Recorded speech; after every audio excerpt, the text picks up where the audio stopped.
मेरा नाम सुधा है। मैं बिलासपुर छत्तीसगढ़ में हाईकोर्ट में वकील हूँ और मैं छत्तीसगढ़ PUCL की जनरल सेक्रेटरी हूँ।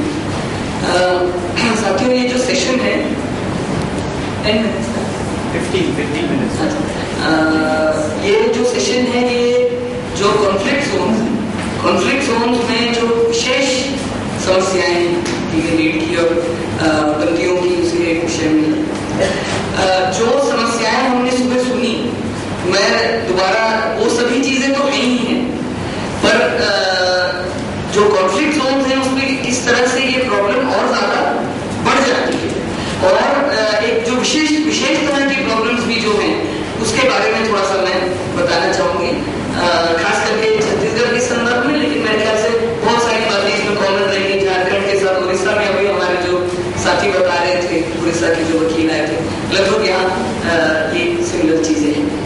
सबसे पहली बात ये है कि इन सब कॉन्फ्लिक्ट एरियाज में, जैसे छत्तीसगढ़ में हम देख रहे हैं कि सिक्योरिटी फोर्सेस का बड़े तादाद में वहां उपस्थिति ही और जिस प्रकार से एक वो माहौल रहता है, उससे जो वैसे भी जुडिशरी की इंडिपेंडेंस के ऊपर बहुत सारे प्रश्न और बातें वैसे चल रही हैं, लेकिन वहां पर तो जुडिशरी काफी एग्जीक्यूटिव के नीचे दबी रहती है। एक इंडिपेंडेंट जुडिशरी अपनी एक डिस्क्रिप्शन को एक्सरसाइज करना, ये सबसे एक मुश्किल चीज हम वहां पर देखते हैं, क्योंकि वहां पर सिचुएशंस, प्रैक्टिकल सिचुएशन क्या है? प्रैक्टिकल सिचुएशन ये है कि मान लीजिए कि कोई नक्सल अटैक हुआ, उसके बाद जो सर्चिंग ऑपरेशंस के लिए निकलते हैं सिक्योरिटी फोर्सेस के लोग, एक पर्टिकुलर एरिया में निकलते हैं सर्च ऑर्डर ऑपरेशंस के लिए, तो परिस्थिति नॉर्मली ये होती है, लोग भाग जाते हैं जंगलों में, जो बच जाते हैं, जो नहीं भाग पाते या जैसा भी है, लोगों को राउंड अप कर दिया जाता है। और ये बहुत सामान्य है, आप वहां पे किसी से भी बात करेंगे तो वो आपको इसी तरह का डिस्क्रिप्शन देंगे कि इस तरीके से नॉर्मली लोग पकड़े जाते हैं और उन लोगों को पकड़ करके फिर कुछ लोगों को छोड़ दिया भी जाता होगा, कुछ लोगों को मारपीट करके भी काफी दिनों तक रखा जाता होगा और उसके बाद अंततः उनको फिर जो मैजिस्ट्रेट के सामने पेश किया जाता है। और बहुत ग्रीवियस ऑफेंसेस, क्योंकि हर उस नक्सल इंसिडेंट के बाद कोई ना कोई FIR होगा, उसमें तो अज्ञात ही लोग होंगे, उसमें कुछ नक्सली लीडरों के नाम के साथ अज्ञात लोग जोड़े जाते हैं। अब इन सब केसेस में इन लोगों को दिखाना शुरू किया जाता है। अब वहीं से जो है सबसे पहली समस्या शुरू होती है कि मैजिस्ट्रेट के सामने आप पेश हुए। अब मैजिस्ट्रेट के सामने जब आप पेश हुए तो मैजिस्ट्रेट ने वो सारी चीजें जो उस समय अपनी डिस्क्रिप्शन एक्सरसाइज करनी है कि वो कब से हैं, उनको कहीं टॉर्चर तो नहीं किया गया है, जो पुलिस बता रही है कि इनका ये जुर्म है, कोई व्यक्ति दिख रहा है कि बूढ़ा है या विकलांग है या महिला है, बच्चों के साथ है, प्रेग्नेंट महिला भी है, तो भी वो जो कुछ भी पुलिस ने बताया देयर वर्ड इज फाइनल, उसमें बहुत सीरियस संगीन ग्रीवियस किस्म के ऑफेंसेस रहते हैं। उसमें बताया जाता है कि ये माइन लगा रहे थे, इनके यहाँ से ये एक्सप्लोजिव मिले, ये आर्म्स मिले, एक्सेट्रा एक्सेट्रा।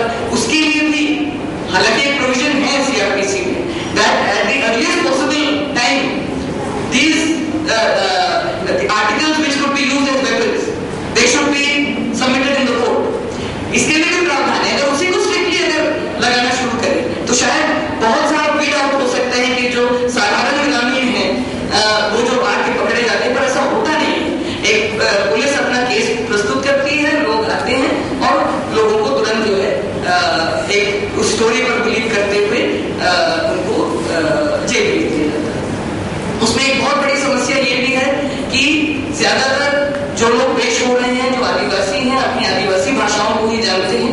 मैजिस्ट्रेट्स, अधिकांश ऐसी स्थिति है, यदि even if they belong to scheduled tribe, many of them would belong to let's say Jashpur, they will be speaking Oraon language and these people are speaking Gondi और हल्बी और अदर लैंग्वेजेस ऑफ बस्तर। तो ऐसी स्थिति में भी जो है वो कोर्ट्स में इंटरप्रेटर्स नहीं है। वो लोग अगर अपनी बात रखना भी चाहें कि उनके साथ क्या हुआ, कितने दिन में वो पेश हुए, ये सब बातें आ नहीं पाती। एक बार जेल भेज दिए गए तो उसके बाद नक्सली ऑफेंस, तो एक तो नक्सली बंदी नाम का एक कैटेगरी जो है इजाद किया गया, जो कहीं जेल में हुए नहीं, लेकिन नक्सली बंदी होती है।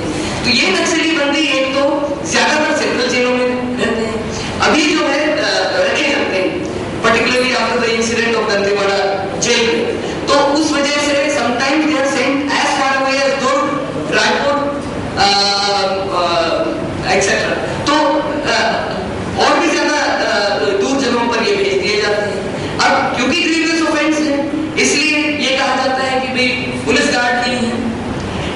इसलिए उनको हर बार पेशी में ले जाया नहीं जा सकता। तो ये ट्रायल की जो प्रोसेस है, एक्चुअली जो अंडर ट्रायल में निरुद्ध होना ही अपने आप में सजा है। सो वहां से शुरुआत होती है कि आप ट्रायल में पेशी नहीं होती। उसके बाद जो पूरी प्रक्रिया है, लीगल एड का सवाल है, ये बहुत अपने गांव से दूर जेलों में पड़े हुए हैं। अक्सर परिवार आ नहीं पाता है, आता है तो हेरेस किया जाता है, बहुत समस्याएं रहती हैं। यदि लीगल एड लॉयर्स वहां लगते भी हैं, अब तो एक अपनी डिफेंस के लिए भी जो अपॉर्चुनिटीज मिलती हैं, उसमें भी एक बहुत बड़ी समस्या है। एक मैं आपको कॉन्फ्लिक्ट जोन में एक और बहुत सीरियस जो प्रॉब्लम है वो है कि लॉयर्स के ऊपर भी काफी दबाव है। अभी हाल में जगदलपुर, नारायणपुर, बीजापुर के सभी बार जो है हड़ताल पे थे। उसका रीजन क्या था? उसका रीजन ये था कि नारायणपुर के जो बार के प्रेसिडेंट हैं मिस्टर शिव कुमार पांडे, उनकी कोई कहासुनी हो गई थी किसी पुलिस वाले के साथ। उस प्रक्रिया में उनको उनके बेटे को काफी मारपीट करके बंद कर दिया गया था। उसके बाद जब वो पेश हुए और उनको बेल मजिस्ट्रेट ने दिया, क्योंकि वो तो बार के व्यक्ति हैं, सभी लोग जानते हैं। उसके बाद एक और अपराध उनके ऊपर दर्ज किया गया। उस अपराध उनको पांडे जी को नहीं पकड़ पाए, लेकिन उनका बेटा जो रायगढ़ चला गया था पढ़ने के लिए, उसको उठा लाए। उनकी बेटी जो एक इंजीनियर है नारायणपुर की रहने वाली, उसको पकड़ लिया है। इवन सेक्सुअली मोलेस्ट किया गया उनको। इस तरीके से एक पूरा जो दबाव वकीलों के ऊपर की भी, कैसे पुलिस वाले से आपने हिम्मत की, तो ये जो इस प्रकार की सिचुएशंस, और अकेले उनकी बात नहीं है, अमरनाथ जी खुद बताएंगे आपको। ये खुद क्योंकि उन्होंने कई तरह के पुलिस अत्याचारों को, फेक एनकाउंटर्स को एक्सपोज किया, तो इनके साथ क्या हुआ। एक सत्येंद्र चौबे हैं अंबिकापुर के, उनके ऊपर जन सुरक्षा अधिनियम लग गया। एक राजेंद्र गुप्ता एडवोकेट है रायगढ़ के, जिंदल के खिलाफ केसेस कर रहे थे, तो उन्होंने उनको किस प्रकार से दौड़ाया, और पूरी चीज जो है पुलिस की जानकारी में रहा। तो एक गिरजूराम कश्यप है, ये लोहांडीगुड़ा के वकील हैं। उस समय टाटा स्टील का प्लांट आ रहा था, और लोग वहां पर शपथ पत्र दे रहे थे कि यहाँ पर जो ग्राम सभा हुई गलत हुई है, तो उसको लेकर के उनको गिरफ्तार किया गया। तो वहां वकीलों का भी, जो वकीलों के ऊपर भी बहुत दबाव है। और ऊपर से जिस तरह की नोटिफिकेशंस निकलती है कि अगर आप नक्सली बंदी से मिलने जा रहे हैं, अलग रजिस्टर में आपका नाम होगा, आपका फोटो खींचा जाएगा, आपकी बातचीत को टेप किया जाएगा। इस प्रकार से लोग डरते भी हैं। तो वकील लोग भी जेल में जाकर के बंदियों से मिलना पसंद नहीं करते। बंदी को कोर्ट में लाया नहीं जा रहा है, तो फैमिली आ नहीं रही है, तो बताइए किस प्रकार का डिफेंस होता है। बहुत मुश्किल स्थितियां हैं। और उसके बाद जो है फिर वो ट्रायल शुरू होता है, तो ट्रायल चलता ही जाता है, चलता ही जाता है। हाँ, एंड एविडेंस में होता है, क्योंकि एविडेंस कुछ है नहीं आता, लेकिन ये अपने आप में ही एक सजा है कि अच्छा। उसमें ये भी एक बात आती है कि बहुत सारे उसमें जो गवाह होते हैं, गवाह पुलिस वाले होते हैं, और पुलिस वाले जो है वो जल्दी आते नहीं है, और पुलिस वाले आपके नॉन अवेलेबल और वारंट और उससे मतलब अवेलेबल वारंट क्या, नॉन अवेलेबल वारंट से भी वो नहीं करते हैं। तो बहुत से ऐसे केसेस हमने देखे जो लोग जेलों में पड़े हुए हैं। मैं दो ही उदाहरण देना चाह रही हूँ।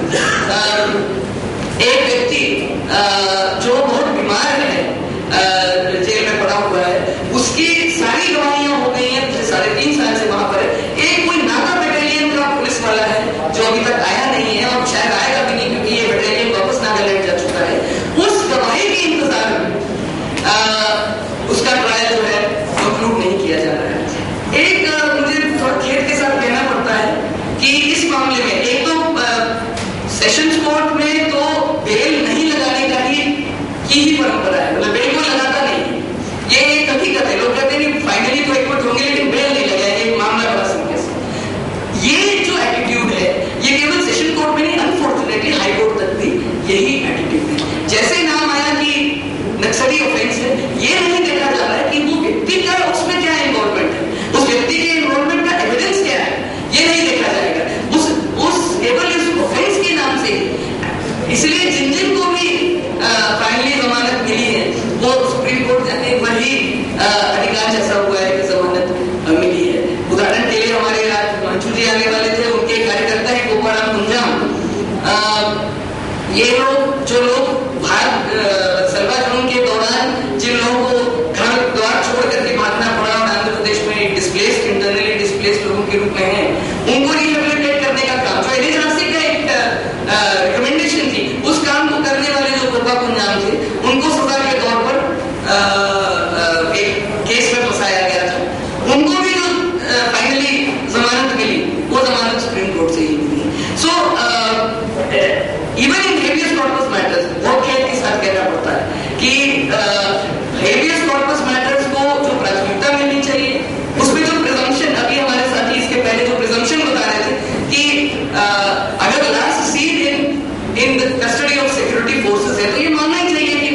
जो भी हुआ उनकी जिम्मेदारी से हुआ, उन्हीं की वजह से हुआ।